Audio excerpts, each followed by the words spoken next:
Hello, and welcome back to the Big Bad Bench. My name is John, and so for the last month or so, I've been restoring and working on these compact Macintoshes that I bought, 16 of them. And so in my last episode, I disassembled a bunch of Mac Pluses. And there were some issues with some of them, and so I want to go over some of the progress I've made since my last stream, and also I want to do a stealth mod on one of them for the SCSI. So we'll talk about that more as we go along. So I want to show how I go about some of the cleaning processes on the actual chassis on these. So this is, get this out of there so it's easier to focus. So this is sort of the first stage of the cleaning process, or really the second. So the first step is to get most of the dust and crap off of there. And so then I use a rust remover to treat the corrosion, and this one was particularly bad. So let's see if I can get that to come across. Yeah, you can see that there's some pitting. This is definitely not the worst chassis I've ever seen, but there was definitely some pitting that happened, and you know, it wasn't great. So I used rust remover, and then I cleaned things up with the wire wheel. There's a couple other little spots. They were relatively small, so I didn't bother with the rust remover. I still need to address a couple more spots on this. This was chassis number 2, which was, I think, the first one I took apart on that stream. That was a pretty bad looking chassis. But you can see it's all nice and clean now. There's lots of great metal there, so this is good to go. You can see there's some nice pitting underneath of there. So then once all the rust has been removed, I come back with a self-etching primer. This is, you know, really good stuff. It adheres to the metal really well, and so you get a nice even coat on there, and then you're ready to go. So this one had a bunch of random rust spots all over it. It didn't have major pitting like the other one did. But there was still a bunch of rust spots around, so I wanted to get some. I cleaned up those rust spots just with the wire wheel. This one didn't need the rust remover. Clean that up, give it a nice little coat of primer. It's generally pretty strong, but you can see I just from laying those two things on top of each other, there was a little nick in the primer coat, so I'll go back and touch that up. And then finally I come in and give it a coat of paint. You don't want to leave primer exposed because it can absorb moisture, and that could ultimately promote corrosion in the future. This one only had a little bit of corrosion on this side, so I cleaned that up and gave it the primer, and then gave it the coat. And this is called gunmetal. It's not a perfect match for the what's this stuff called? It's like a galvanized coating, I guess, on here. So it's not a perfect match, but I don't want it to be a perfect match. Like this isn't you know, a perfect restoration. This is showing sort of the history of this thing, and so I want to protect it and make sure that it doesn't get worse in the future. And so that's the main purpose of doing this kind of work. So I've also gone in and started some retro brighting, and so these are three of the front plates for these, and you can see they look a lot better. If you go back to my last video, you can see how orange a lot of these were. And so I do a submersion method, and luckily we've had some sunny weather. There's sort of a yellow spot, and this has actually become apparent in all of them, I guess. Yeah. It seems like this is where the injection molding happened there. So there's like a slight discoloration in all of them. I'm gonna try to go back and correct that. It actually looks worse in the camera than it does in person, but it is something I'd like to clean up. But these are already looking a lot better. So I have a giant tub then that cleaned up, that I soak these things in, and it helps clean them up pretty well.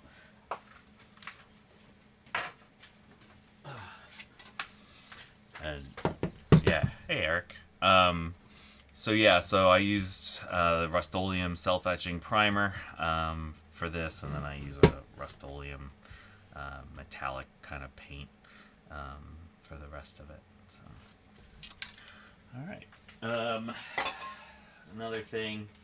So this was power supply number 5, and this system was this analog board. Sorry about that. This analog board was in the worst shape out of all of them. It had a bunch of wires just soldered in here. They had taken the connector off at some point. And so I used one of the capacitors that was on here to repair another analog board. So this is a 3.9 microfarad capacitor. Let's see, 35 volt. That was at this particular position here. My phone's freaking out. Come on. Oh, there we go. So I pulled that cap off of this board and used it to repair this analog board.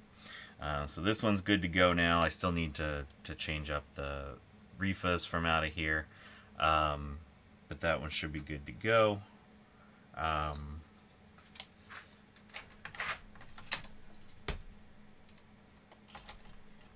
And so unfortunately I don't think I'll be able to repair all of the compact Macs or all the Mac Pluses that I had taken apart before, but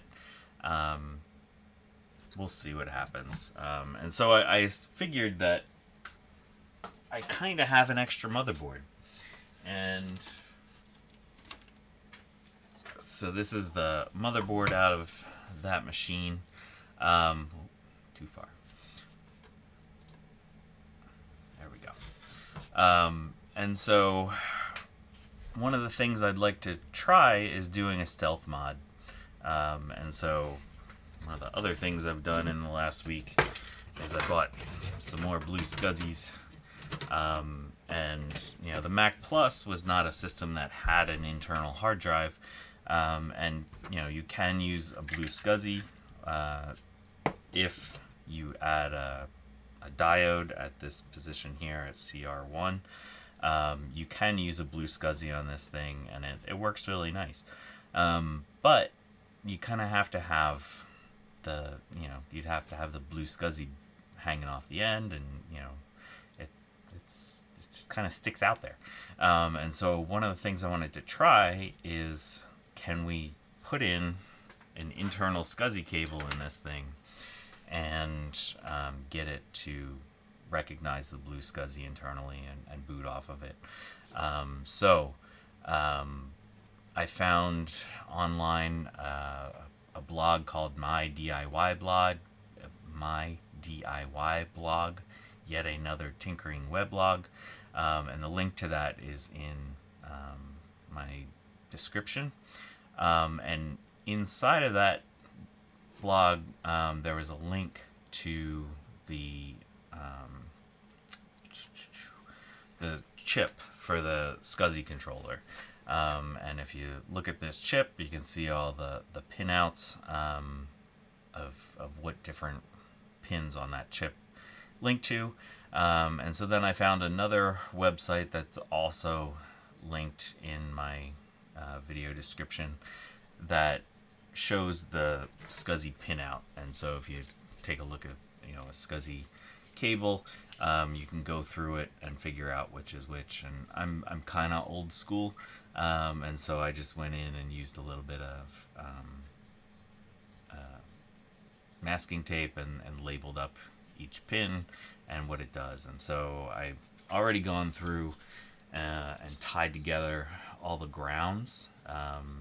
So there's half of the 50 pin SCSI cable is basically grounds, and so I tied them all together. They're hanging off the back now, and so if we look here,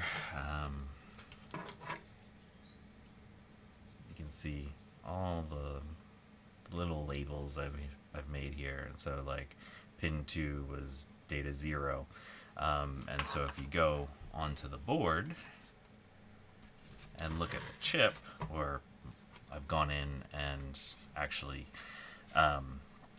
labeled the chip based off of the spec sheet that the blog linked, and so we basically should be going to go, oh hey Eric, 2 Erics in one. Good to see you both here.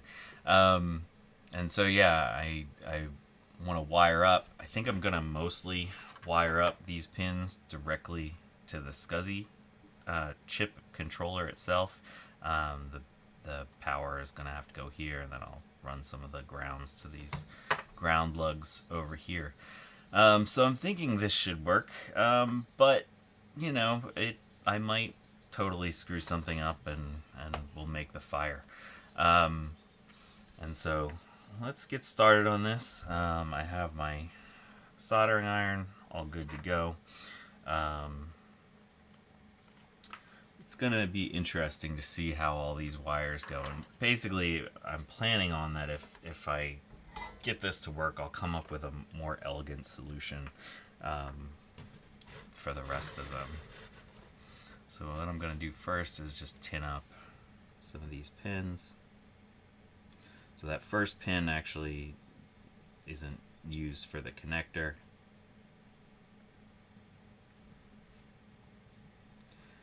I had thought about desoldering the actual 25 pin and sort of putting both the cable wires and the connector wires down and through the holes, because the connector leads are pretty thin, so it might actually work, but I think this solution might work as well. Yeah, Eric, that's exactly what I was thinking. If we pull off the connector and run the leads, and then run the leads down there and then put the connector back on, that's kind of what I was thinking. The one thing that made me hesitate, because I had actually desoldered the connector, and I got to this, and these actually are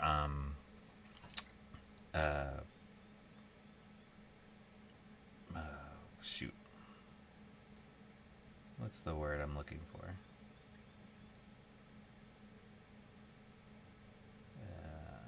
They're rivets. Yeah, they look like just solder pads. Oh, taking the chip off. That's an interesting idea. The problem with that is that there's just a lot more pins. Working with 25 pins is pretty intimidating, and pulling off all 40 was even more intimidating. But I don't know, that's another possibility. Yeah. The more elegant way, and the way they did it in the blog, was they actually soldered pins onto this, and then they rearranged a cable that could plug into that, which is also an interesting way to go about it.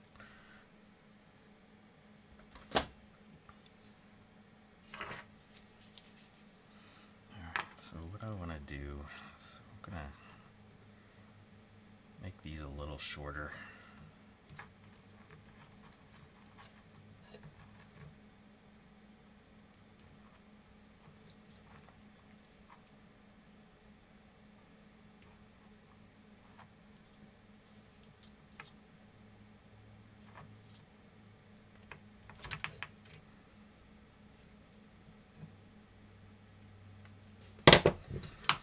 Alright, so we're starting with D7, so that would be down here. And I will say that, oh yeah, that's a neat idea, the killy clips. I could totally fail at this job, and this might be a total fail video, but we'll see what happens.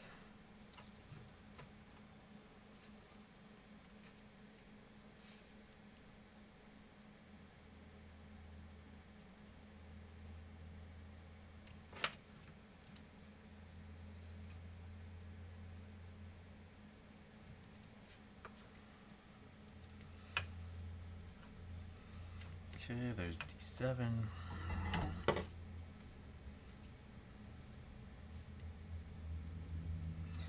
This is like wrestling a octopus.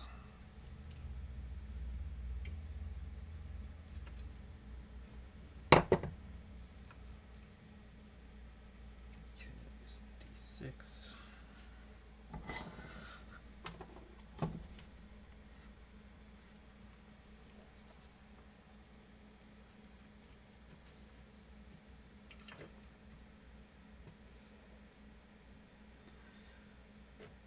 One of the issues that I was hoping this would sort of alleviate is that there's not much room inside the chassis for all this stuff, and so I was hoping that since this will be on a wire, that it'll be shifted over enough that it won't get in the way of closing up the chassis easily.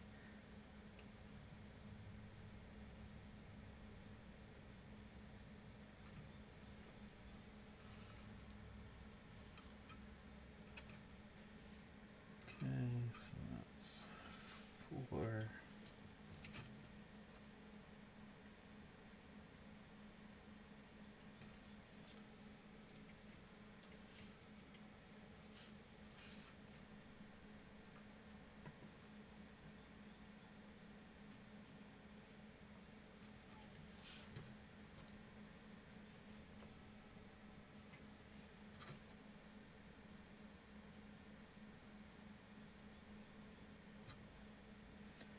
Two.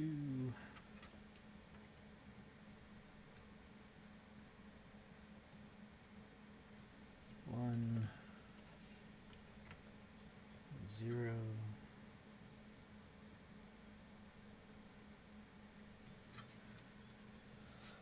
All right. I didn't physically test it yet, but I did some inspections, and I think the cable will fit through.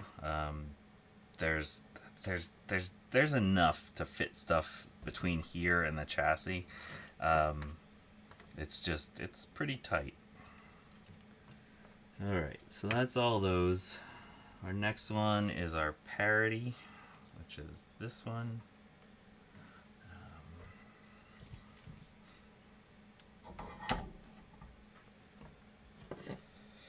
Yeah, that's really what I'm going for here, is a proof of concept, and then maybe find a more elegant way to do this. Maybe to all the rest of the Mac Pluses I have. I don't know. I mean, I have 6 of these total. I think 5 are ultimately going to be functional by the time I'm done here.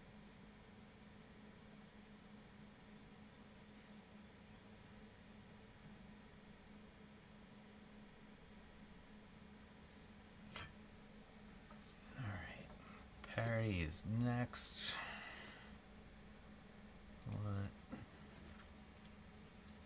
Next one is ground.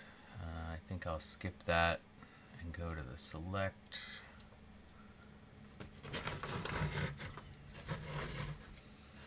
Alright, you can see we're already sort of jumbled up here.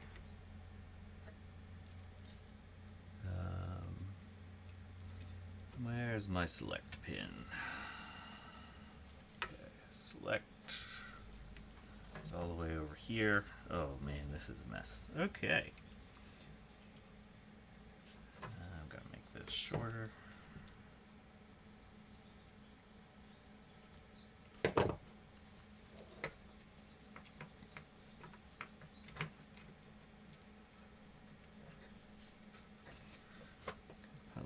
more solder on that pin. Sorry, my BlueSCSIs are in the way.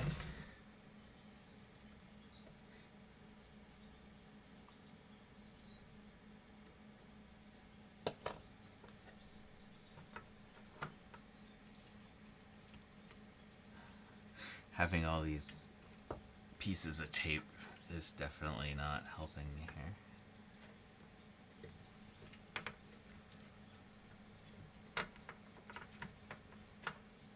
It's making it easy to figure out which wire is which.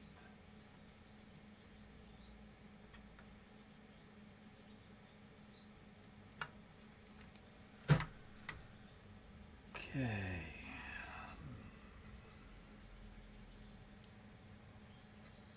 Busy signal.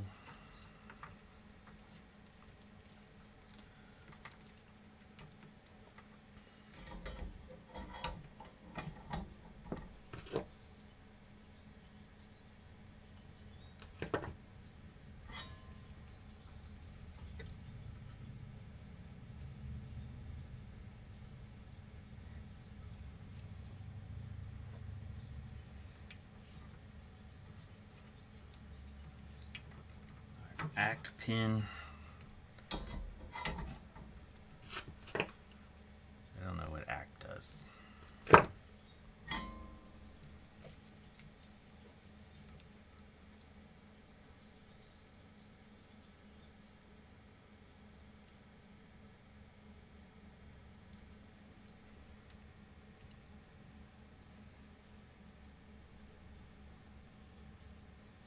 Oh, we've got some rogue grounds.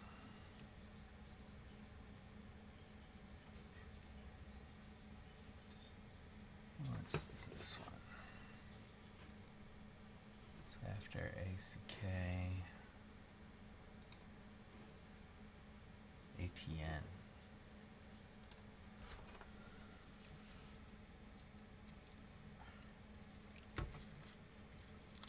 Get over there, you grounds. Ah, there's the ATN.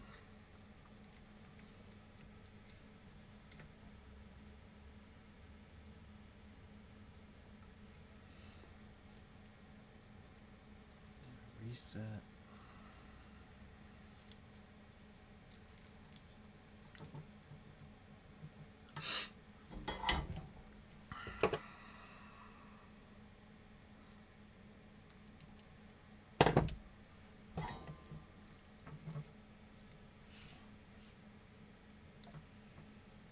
Gonna add a little more solder onto that pin.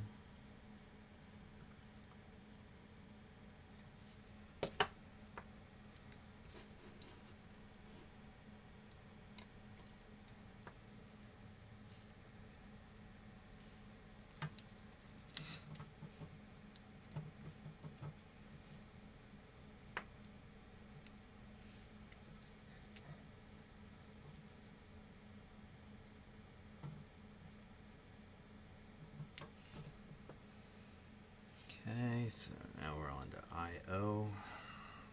This should be this one.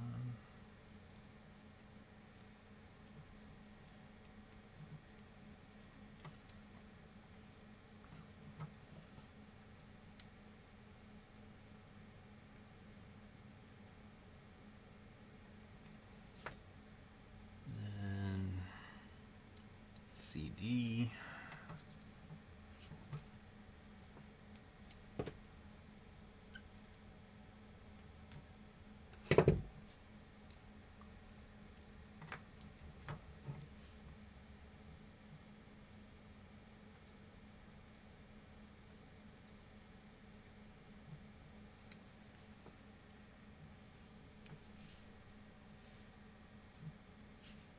I think it's message and request. Hey Steve, how's it going? Oh, you don't want to look at my face, we want to look at this. Yeah, message and then request. Alright.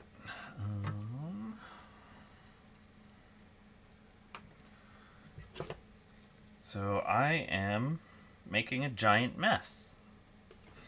So I'm trying to do a stealth SCSI mod for a Macintosh Plus so that we can have internal BlueSCSI in a system that should not have internal stuff.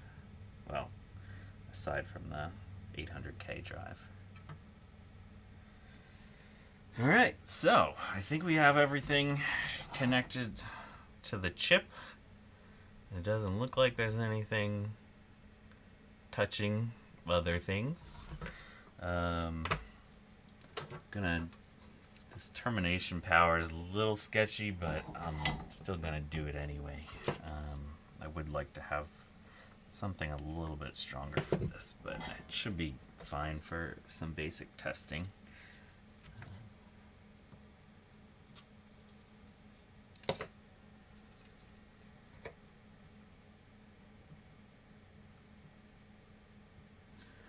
And so, also in case you're wondering, and this is a good tip for anybody thinking about doing any kind of things like this, I actually did test out the motherboard first before I started this morning, just to make sure that I wasn't working with a bad motherboard, and it booted the BlueSCSI perfectly fine.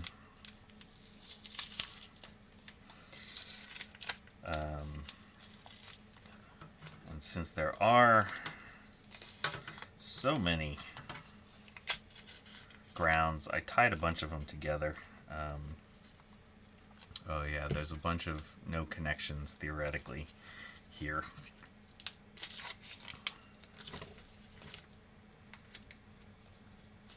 Keep them hidden. Very high quality. Nothing but the best painter's tape goes into my projects.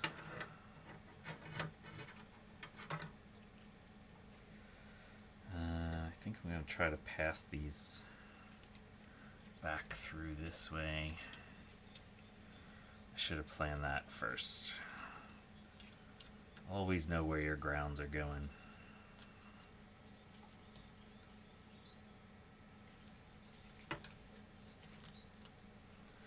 Again, there's probably come back if this really works, and do a little bit more elegant solution to deal with like all these grounds and stuff. But again, this is more a proof of concept for today.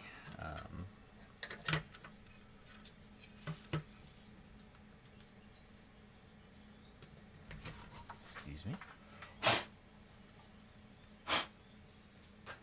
One of those little rogue pieces of wire. Alright, so then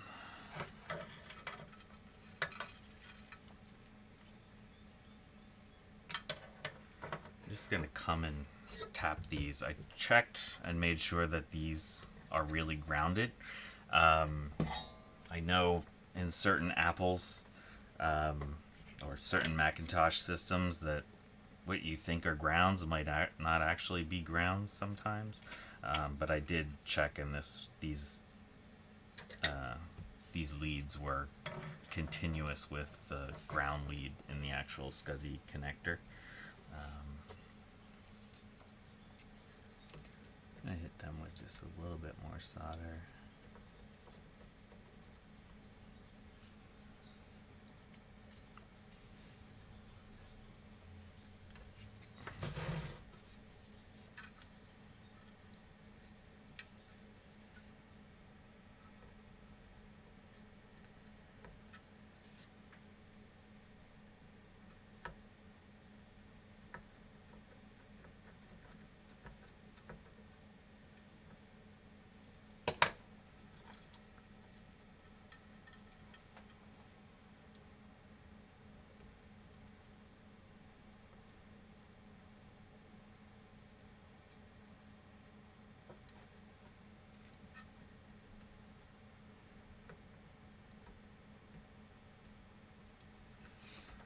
Alright, yeah, this one's these are kind of a pain in the butt. I think we're going to make it a little shorter.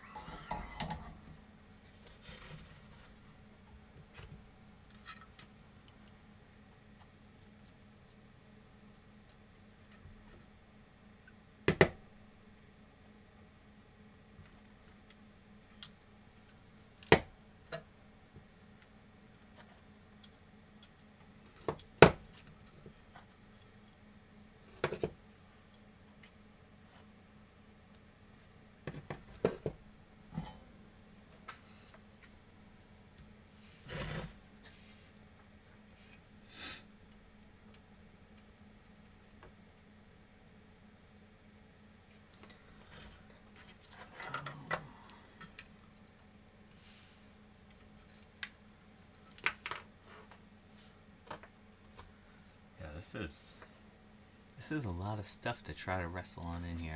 I think in the future I would probably, if I find a good ground, I'll tie a lot of these things together. I know you really don't need this many, but I'm kind of weird, and I like to have all my grounds connected if they're going to be there.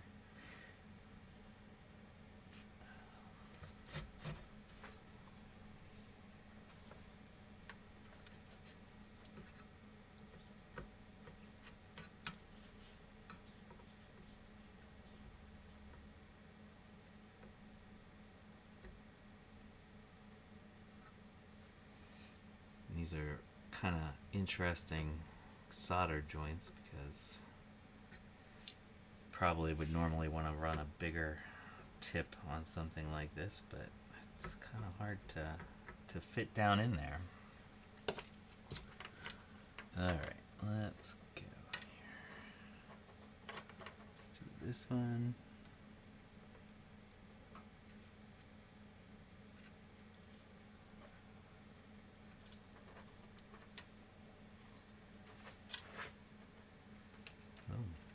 Need all these. Okay. 1, 2, 3. Yeah.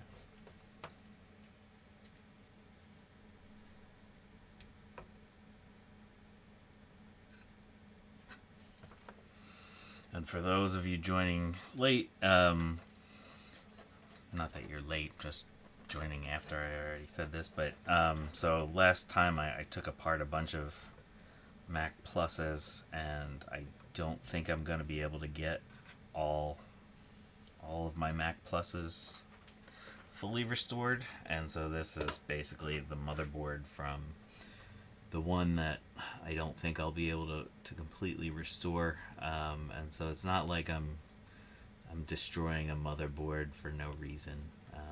I know that sometimes people don't like modifications on historical pieces of equipment, but this is one that probably would not get much activity otherwise, so it's gonna have some life as a test bed for my craziness.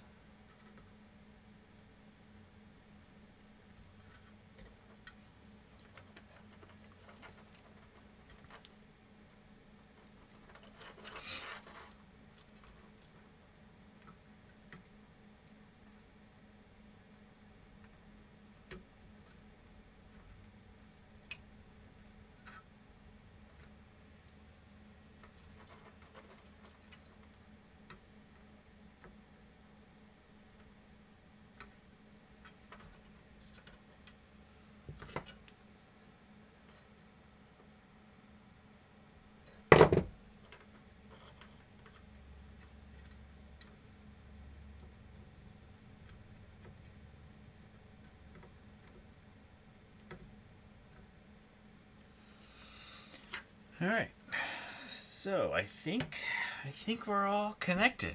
I'm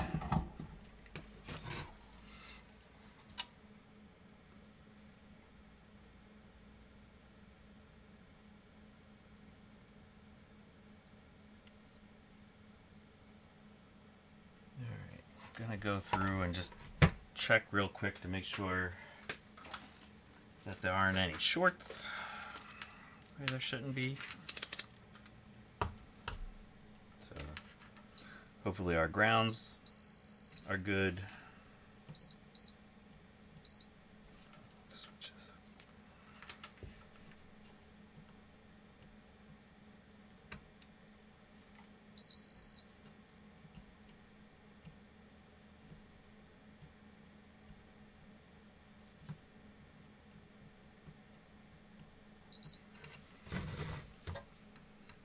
That was the ground pin on the chip, so that one should be.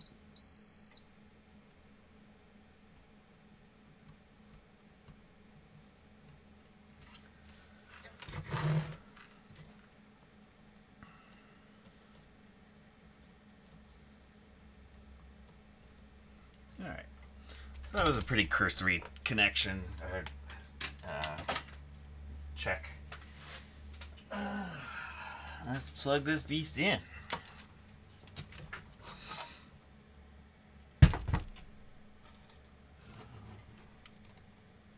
Other way. Come on, Zoomer.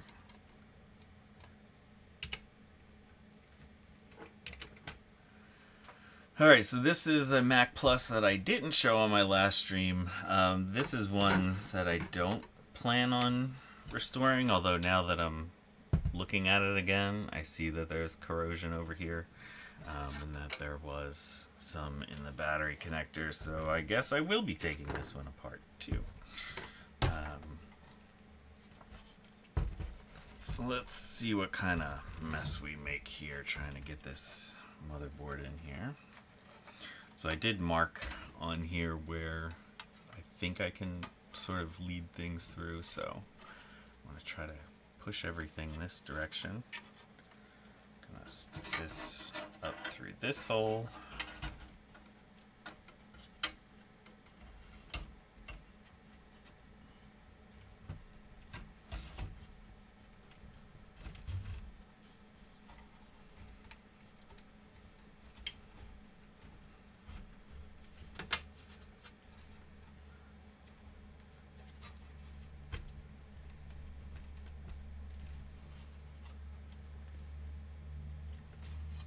So you can see how tight this is.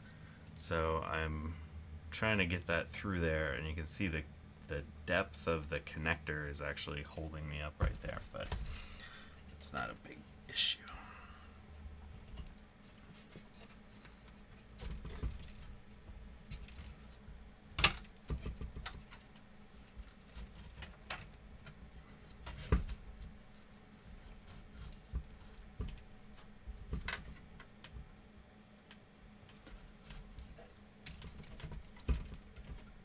Well, it all fit. You can see it all fits up nicely through this hole in the chassis. So I can get the power connector connected pretty well.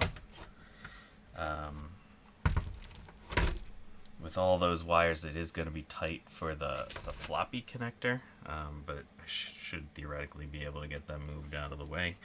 I think what I'm going to do is start it up with a BlueSCSI externally, just to make sure I didn't screw up anything. And I apologize for the flickering. I don't have a great way to film CRTs yet. So maybe if I decide to keep doing streams and stuff, I'll find a better solution for doing video on these things. Let's go on a full connect everything up.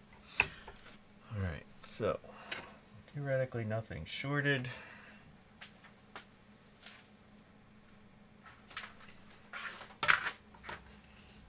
Yes, please everyone cross your fingers out there on the interwebs.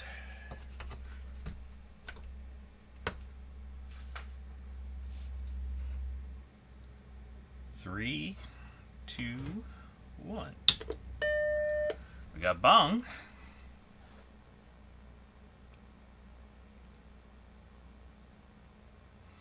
Alright, we got our screen. Alright, we got boot.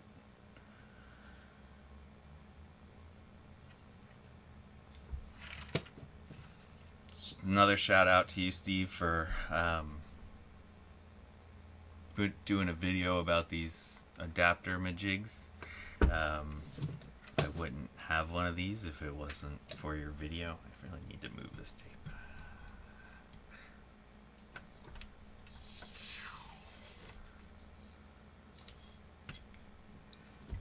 Alright.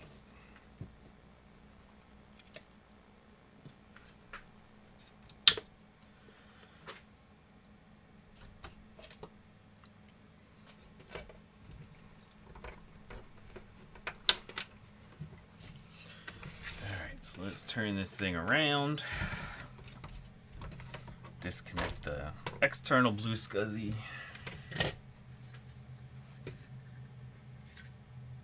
Swap out my 6.08 card.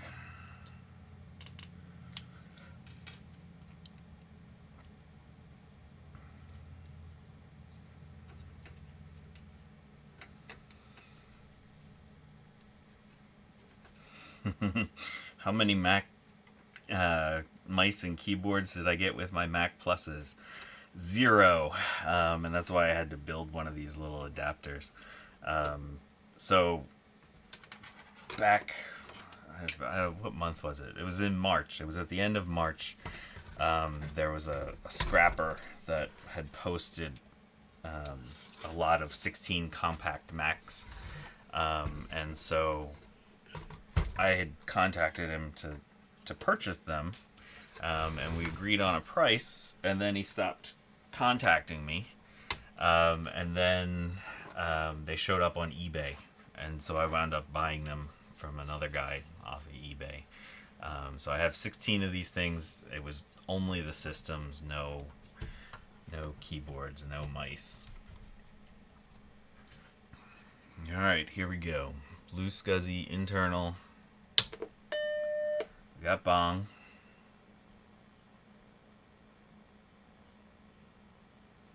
Screen's on. And we're booting.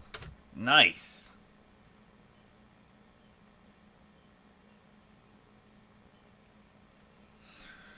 Alright. Well, this is wicked exciting. So this is an interesting proof of concept. I'm looking forward to trying to come up with a more... Oops. Oh, my keyboard had snuff on it.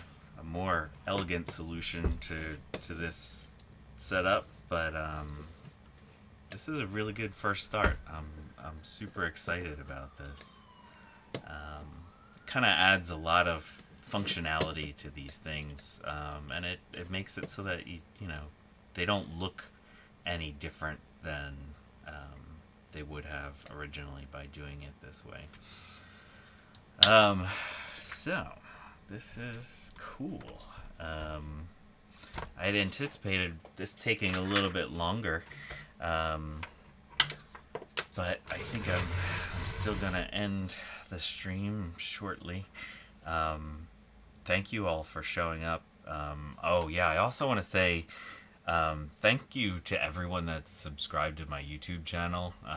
Like I said before I started doing this, I figured that there might be like 30 people that would be interested in this kind of thing, and so after doing this for a month and a half or so, to have 34 people subscribed, I'm like, holy crap, that's really awesome. So thank you to everyone that subscribed, and thank you for everyone that's stopped by today.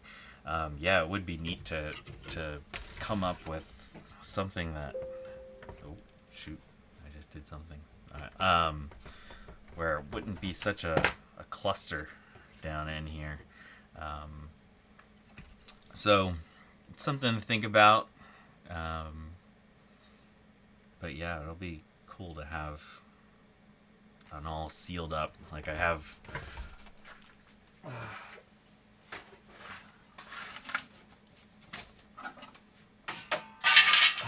I have this one that I've done the full restoration on, and it looks really nice, so it might be cool to have one of these that just boots up to a BlueSCSI. And like I said before, I love the styling on these ones. They just look so freaking cool. So yeah. Alright, well, I guess I'm gonna end her here and go mow my lawn. Because it is a really nice day outside. Have a nice weekend, everybody. And I'll see you around on the interwebs.